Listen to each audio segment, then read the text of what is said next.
วนที่อย่างกับหมูเนาะนี่มันมีหินตั้งทั่วถ้ำจำลอง เราหินยืดนะนี่ ส่วนอย่างหมูเห็นอยู่ข้าง แมน เนาะพัน เพราะว่า เดียวลงมาเห็น เพราะว่าข้าพเจ้าก็ได้มาครั้งแรก ลงมา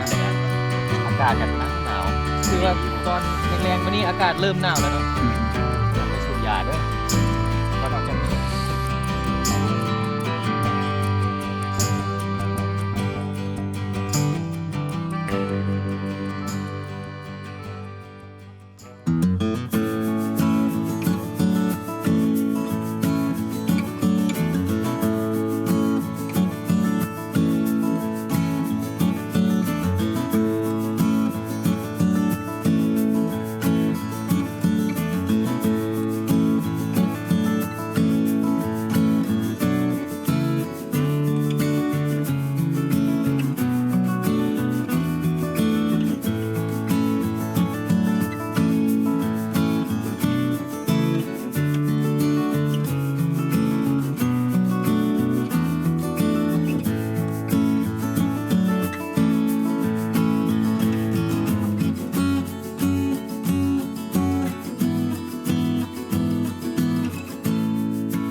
เอามาเขากล้องเส้นไหน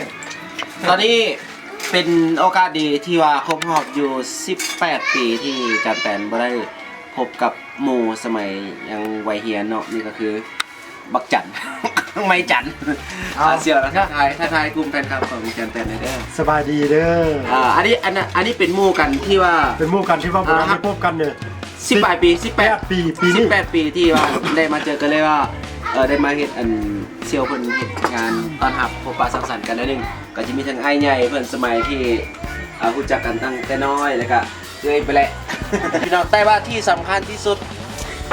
เนาะที่มื้อนี้ที่จะแต่นประทับใจหลายข้อมูลนั่นก็คือว่าได้มาพบกับทางนบาวันใสซึ่งเป็นน้องชายของแม่เป็นพี่เป็นน้องกายพี่กายน้องเป็นคือกับพ่อ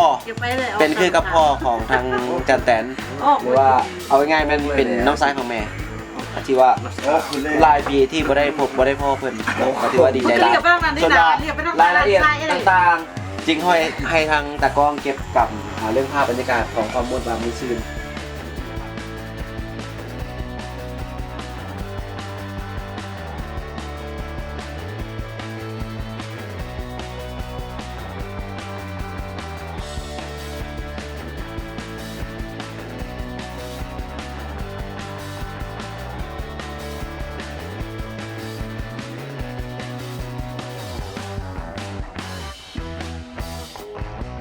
เซียวและก็ยุทธศาสตร์ไทยฮะเนาะซึ่งเป็นประธานใหญ่ของหมู่บ้านหนองคางนี่แล้วก็ปิ้งนกตายปิ้งนกตายเพราะว่าคำว่าตายนั้นมันต้องบินหนีแล้วซึ่งว่าบรรยากาศปกติในมือกล้องเป็นเจ้าท่าตั้งแต่6 โมงเช้าว่าเศรษฐกิจปิ้งนกตายแล้วบังเอิญพวกเขามาฮอดก่อนพ่อก็เลยสิบอกกินก่อน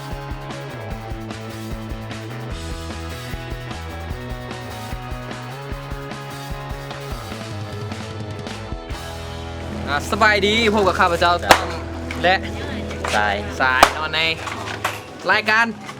สเปอร์ สเปอร์สปาเนาะมาซื้อเนาะและในตอนนี้ สองคนได้พากันมาเที่ยวตลาดกันอยู่ที่สำเหนือ แน่นเนาะแล้วพวกเราจะได้ไปเลาะสัตว์กลุ่มเป้าเนาะเมื่อกี้สัตว์ได้3 ปอนเนาะเจ้า วันเลย ไล่หนีแล้วไปไล่ห้านไปห้านอื่นกัน ห้านต่อ ไปห้านต่อไป อ่าน เบิ่งว่าเขาเจ้าสิให้สัตว์หรือบ่สัตว์ได้บ่ เดี๋ยวชม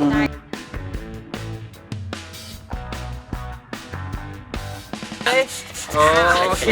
แล้วตอนนี้ห้านนี้เจ้าของห้านใจใหญ่นะเพิ่นว่าให้สัตว์ได้ตลอดเนาะลองเบิ่งว่าเพิ่นสิไล่หนีตอนใดเนาะเราเบิ่งกันเป็นทายห้างนี้บ้านในบ้านทำการฝึกฝนมาพิเศษเนาะตอนนี้ทำการ3 ดอกแล้วเนี่ยลูกหนึ่งแล้ว นี่แล้วผมไม่นอนนี่เอง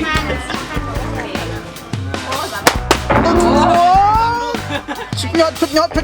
ได้ไปเดียวที่สองพี่น้องเอ๋ย3ลูกยัง2เทื่อแหละยัง2เทื่อแหละกี่ไซส์เด็ดนะแน่ ใจเย็น เรียบร้อย ถ้าบริลินใครบริลินโดนละ อีกดอกนึงท้ายได้ท้ายสุดและตอนนี้พวกเราก็ถึงไล่ออกไปที่เฮียมห้อยแล้วเนาะได้มาสนี่ก็เจ้าเห็นว่าเก่งเนาะผมว่ามันเก่งเนาะสมาธิเพิ่นดีเพิ่นเน็ต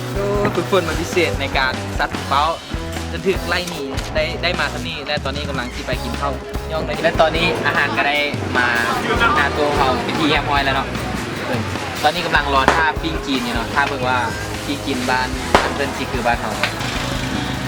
ทำกัน2 คนมาซีนปิ้ง เฮ็ดประเด็นอะไรที่กินมันง่ายๆเนาะอันนี้เป็นผักแซ่บดีกว่าและตอนนี้พี่กินก็มาเป็นที่แฮมฮอยแล้วเนาะเอากินที่เอ็นท่าก็เปิดลองเบิ่งว่ามันที่เป็นยังไง แต่เขาติดใจถ้ามันปิ้งซีนแซ่บอีหลีเหรอน้องเลย ที่มันเป็นยังไง อากาศไม่กันบนหนาวสมัยนั้นพอดีงาม ตอนนี้เขาก็ชิกาทั้งม้วนทั้งมันทั้งอิ่มเนาะเข้าแล้วก็เข้าก็เลือกเนาะซื้อเข้าแต่บทที่มันเสียดายให้มันคุ้มค่าเนาะเอาไปกินที่ห้องต่อ 3-4 คนกิน แม่น ผมว่ากินบ่หลายผมมากินข้าวแรงไปเลย บ่เมื่อยบ่เมื่อยเลยเนาะมื้อนี้บ่เมื่อยเลย จังไหนเอาได้ยังมื้อนี้แน่เอามา ก็ได้ทั้งความม่วนความมันแล้วก็ได้ทั้งเรียบร้อยนมเนาะ เป็นกระซอยนมน้ำส้ม แล้วกับข้าวเหนียวที่เหลือกินเมื่อกี้โอกาสที่